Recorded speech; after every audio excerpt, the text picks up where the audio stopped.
আপনারা কেউ কি মনে কষ্ট নেবেন আমি যদি এই যে মাইক ম্যানের সাথে একটু কথা বলি? ওকে তিরস্কার করবেন? করবেন না। ছোট ভাই, তুমি আমার একটা কথা বলি, মনে কিছু করিও না। তুমি আজকে ঈশার নামাজ পড়ো নাই কিন্তু। হাসতেছেন কেন? আরে বলো, কোন জায়গায় আসছি ভাই? আপনার কি যে কোনো কথায় হাসেন?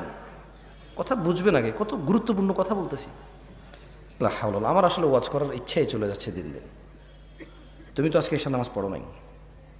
হাসির কি হলো? ও পড়ে নাই নামাজ, মানে হাসির কি আছে এখানে? এটা আমি বুঝতে পারছি ও পড়ে নাই। এবার ওকে দিয়ে বলি, প্যান্ডেলওয়ালা আছে এই জায়গায়? প্যান্ডেলওয়ালা আছে? আজকে তোমাদের ভলান্টিয়ার কতজন? সবাইকে ডাকো। ওখান থেকে আমি মিনিমাম ছেলে পেলেকে বাইরে করবো যারা ঈশার নামাজ পড়ে নাই। সব বাইরে আছে না? ঠিক আছে, আমি চলে গেলাম। ইনশাল্লাহ ওয়াজ শেষ করে তোমরা কালকে বিচার করিও তোমাদের ভলান্টিয়ারদের মধ্যে কত ছেলে ইভেন নামাজ পড়ে না ঈশার, কিন্তু ওরা ওয়াজ করাচ্ছে আমাকে কত দূর থেকে নিয়ে আসা। ওদের কথা হচ্ছে সারা বাংলাদেশের, সারা শিবগঞ্জকে হিদায়ত করে দেবে।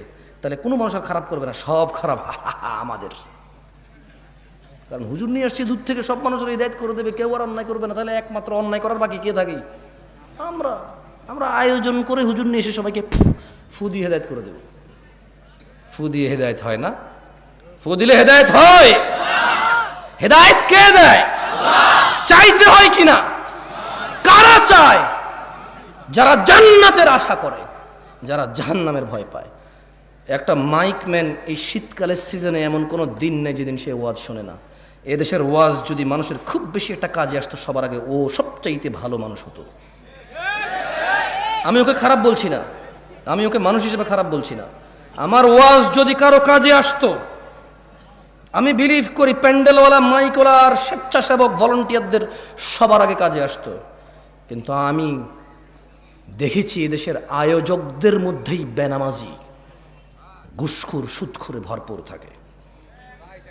দু একজন ভালো থাকে, দু একজনের ইচ্ছা চেষ্টায়। বাকিরা যে সাড়া দেয় এটার জন্য তারা নেকি পাবে যদি তারা নামাজি হয়ে মরে। আর বেনামাজি মরলেও তুলে হিসেবেই আসবে না। আল্লাহ আমাদের বোঝার তৌফিক দান করুন।